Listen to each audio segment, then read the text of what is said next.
Okay, we're gonna come for Africa number 2. This is part 3, beta of adaptation in Kung Fu. Now, earlier today, I promised you that I would do more videos, but since I'm inside, there will be limited to no martial art action. Alright? And the reason for that is simply, there's no space. I'm inside. This is not a gym, so since I don't really know anybody who has a gym who would let me be in their gym at 11 o'clock to do a martial art demo on a laptop, it's not going to happen. So, but I am going to talk. Sadly, I'm going to get on your freaking nerves with this video. So I also said that there would be a 4 and a 5. And I'm still debating on if 3 is going, part 3, part 2, is going to be a full video, or if it's going to be an intro, so that tomorrow I can get out and do more adaptations of Kung Fu. This would be great if I actually had sparring partners so I can actually show you some of the stuff and actually teach other people some of the shit that I know, so before I pass, that even if I don't have any children ever in life or another girlfriend, I would at least have a legacy. And that would be kind of more important to me than anything else, because I hate my life and I haven't really done anything with it thanks to other people who have constantly screwed me out of my life, which is not here or there. Let us begin. Okay. So in martial arts, if you were being taught martial arts, if you were being taught the way it was when I was being taught from the 70s to the 80s to the 90s, then you should know that anything that you touch, if you are taught properly by a martial artist, real, live martial artists, everything that you touch is your weapon. Everything. Everything that you touch should be able to use in lethal or non-lethal combat. Alright? So, for instance, you have a comb. A comb looks, yeah, I dropped that. A comb looks about as non-threatening as possible. Right, taught correctly, your comb can be your knife. No. Smooth. Don't worry, I'm washing this crap tomorrow morning when I get up. Anyway, anything that you touch, including your body parts of your opponent, or complete joint manipulation, also pressure points, should be able to manifest a beat down to somebody or prevent you from getting beat down by somebody. So, when you're training, weightlifters use these gloves. You can use them too. I don't recommend using them when your hands are bound. I want to buy some yellow ones, but clearly Valio, somebody don't have yellow training gloves. They have pink ones, and I'm not a chick, so that's not really an option. So, no.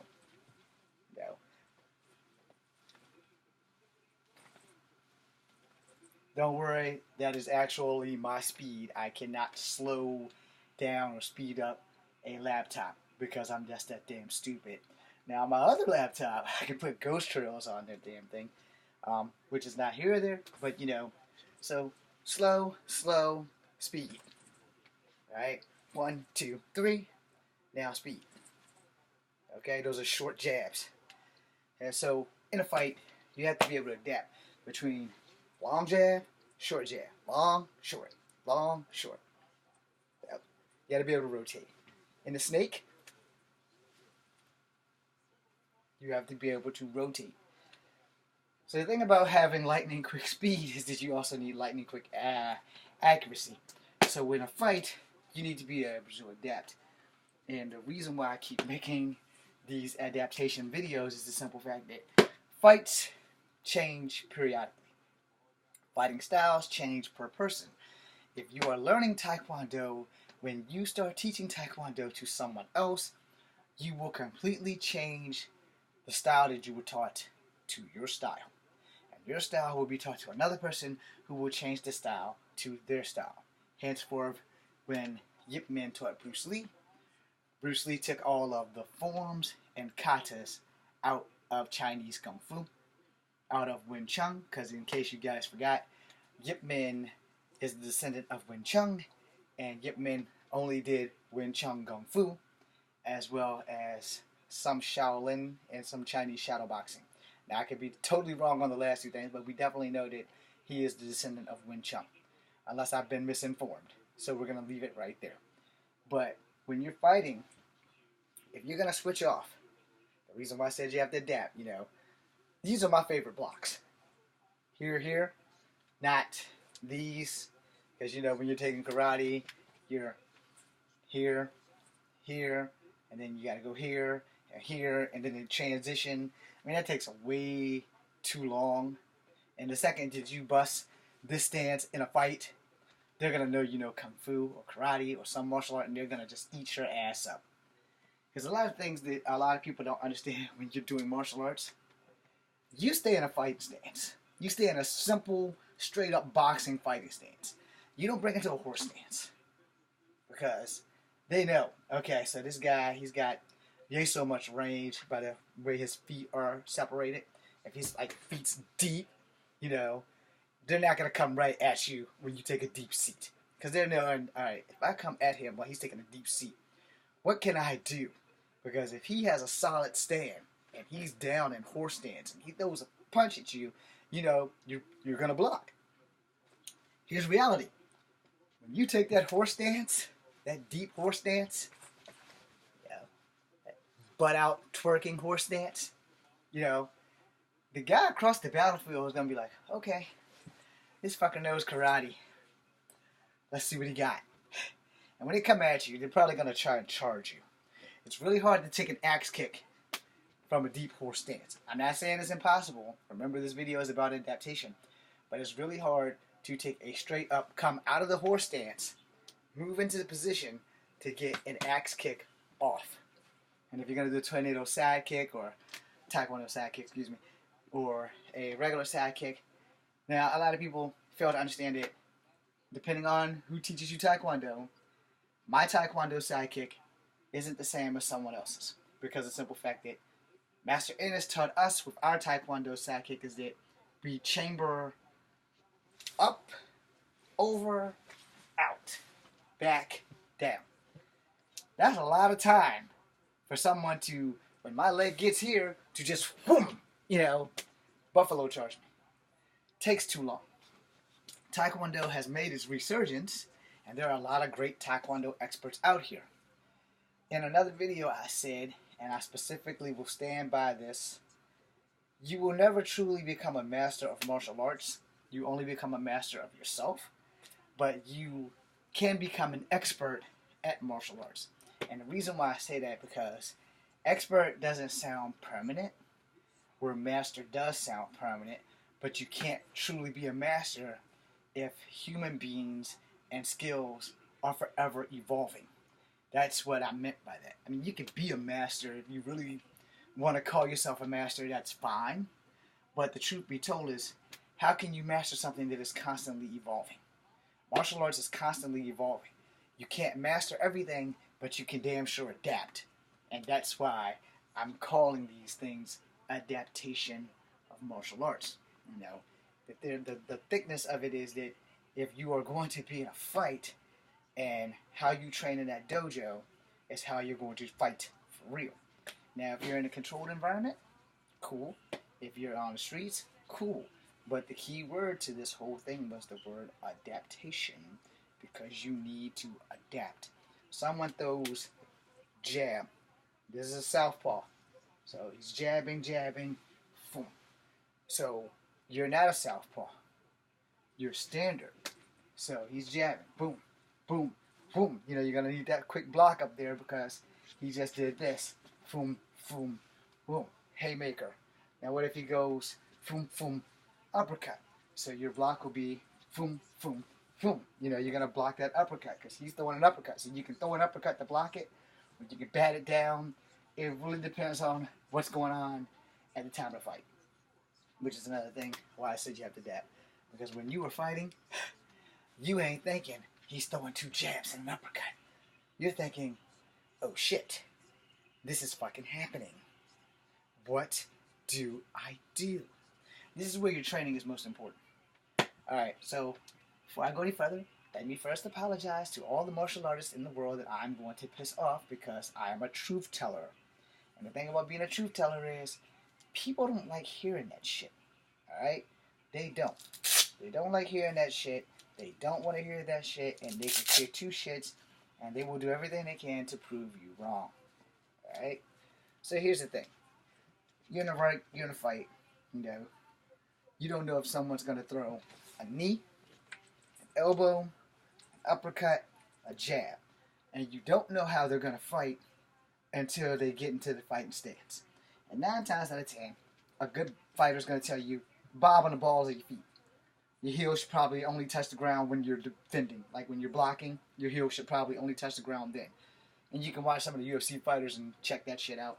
Because if you watch their feet, they mostly bounce around on the balls of their feet until the action begins. Once the action begins, they do go flat-footed every now and again. But most of the time, while they're moving and engaging, they're on the balls of their feet. Now, when you're in a street fight, you have shoes on. So you can't really tell if they're on the balls of their feet, the base of their feet, or their whole damn foot. But as you know, as they engage, they're going to go from the balls of their feet to flat feet to whatever the hell. And if their foot's coming off the ground, only one foot's going to be on the base. And I don't think that I've ever seen someone do a kick in regular martial arts with their on the ball of their feet. You know, like if I'm throwing a front kick and I'm on the ball of this foot, now that would be more like some Thai fighting shit.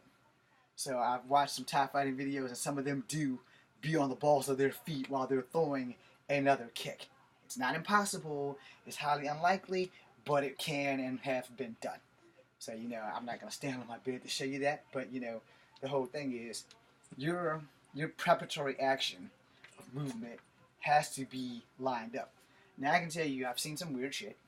I have seen southpaw fighters fight like this. Boom, boom, boom. Because that's an unexpected move from a southpaw to stand in a standard fighting stance and jab you twice with their strong hand and then come right back. It can be done. I've seen it done. Most southpaws, they fight this way. Boom, boom, boom. You know, boom, boom, boom. Or boom, boom, boom, boom. You know, it just depends. So, again, fighting is situational. And you're going to have to figure that shit out. But you need to figure it out before you get punched in the face. Because that's when shit changes. Shit changes in a heartbeat when you get hit in the face. In fact, I would say shit changes probably in the blink of an eye, not a heartbeat. Heartbeat was too slow. But the blink of an eye, shit changes. Just like that. And yes, for the most part, the hand is quicker than the eye. Which is why they always tell you, block, block, block. So when they're tagging it out, you need to be blocking. And then you need to get ready. And when you're in, I mean, when you're literally getting in that damn thing, you know, you want to make damn sure that you are not getting fucked up. So your blocks are important, your punches are important, your kicks are important. Now, the thing about that is, how are you at taking a hit as good as you are at giving a hit? Because some people can give hits and can't take a hit. There have been people who are really hard punchers, but have not trained the body to take a hit, and a hit will be so unexpectedly painful that they drop like a sack of shit. I've seen it done. I've brought down a couple of people who just look tough, but aren't tough. You know? And people who think that I don't look tough have found out that I'm a lot tougher than I look. So part of your adaptation is to never underestimate your opponent by how they look. If your opponent looks like Pee Wee Herman might be a bad motherfucker behind closed doors. Try to remember that. You don't know how anybody goes through when they go home. So when you're fighting, you need to adapt. Boom, boom. That's your Kung Fu. Boom, boom. That's your karate. That's your capoeira. That's your drunken master. So, adapting. If you're fighting someone who's doing capoeira, and their Jenga isn't like my Jenga, because my Jenga is this. I fan away, you know, and people are like, that's like really bad form. And yes, it is. If you want to be a capoeira master, this is incorrect. But if you look at how I'm doing it, wax on, wax off, I've combined capoeira with karate, so it's blocking, or with kempo rather, because it's still blocking. So when you throw your kick, boom. When you throw your kick, boom, and I can keep my Jenga the same motion as I kick. Adaptation. Now, the ability to adapt to another martial arts style will be the key to your survival in a fight. Because, alright, a lot of people, not me, because my legs don't function like they used to, a lot of people love flying knees. A lot of people love flying knees. Your counter to a flying knee is very optional. It's very, very optional because most of the people won't tell you when they teach you martial art that when you are in the air is when you are most vulnerable. Because you don't have solid ground on your feet. And if you're fighting an ace and you go for a jumping knee, all of this is exposed. And this is your lead. So if you're not leading like this, you may be into some shit. And quick sidestep and a gut punch, you're going to bend over and you may hit yourself in the head with your knee. No one's going to know until it actually happens to them. So if you're going to lead with a jumping knee, you might want to think of your counter in case you miss. So if you jump in knee and you go past them, an elbow, depending on how you land, so more than likely this leg was first, so you'll probably land this way. So an elbow, turn and punch, or turn and kick.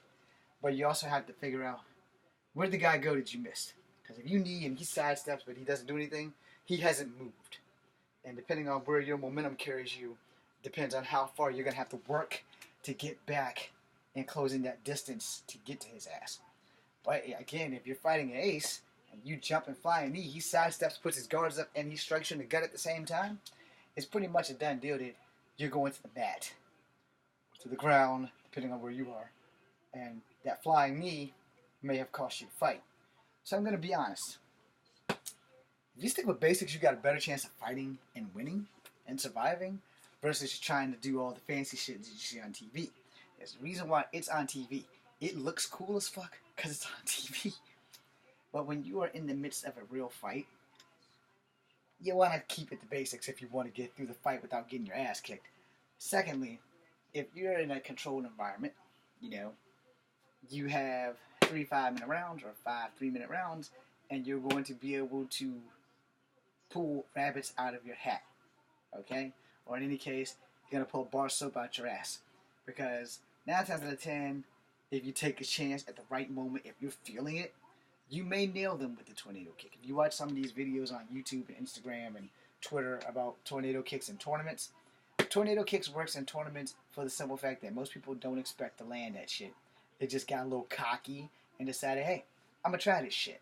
And they try it, and win, lose, or draw. Sometimes they nail it. Sometimes they miss and get taken out. It's the same thing like if you go high and I go low, when you go for your tornado kick and I go for a foot sweep, it's bound that one of us is going to nail one of us. But if I miss that foot sweep and you're still coming down, you have a better chance of hitting me with your tornado kick. Make sense? It would be better if I could actually show you, I know. But the thing is, in real life, I would never go into battle in the streets or in the tournament with tornado kick. I would try to keep that shit as basic and as simple as possible. Even though you're in full gear, I'm 120 pounds. It's easy for me to move around without gear.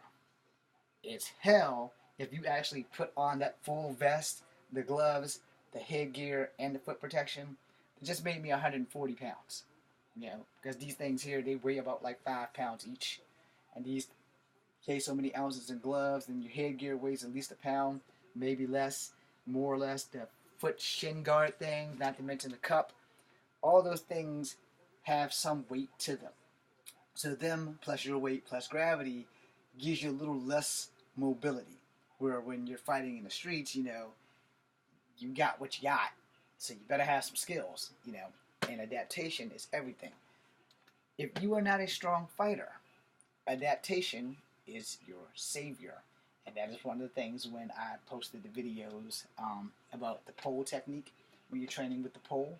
If you are not a strong fighter, that is why you fight with the pole. It's not the actual pole, but if your opponent can't get through the pole, boom, boom, boom, here, you get him here, this pole just stays here, so you're pinning him against the damn thing, you got a better chance of surviving. And if you know anything about joint locks and manipulation, and you can break their arms against the pole, you have adapted and you have survived. And that is the key to adapting to certain martial arts. I will make a fourth and fifth video. I will probably make it tomorrow, just due to the fact that I don't know what I really want to teach you from this point on. But I do want to honor my word and make a fourth and fifth video. So if you're watching this and I posted it already, which I don't know, but by the time I do, when I check the thing, if you have a suggestion, that would be great. Please like and subscribe. Please feel free to share. This is Kung Fu Habit number 2. Be seeing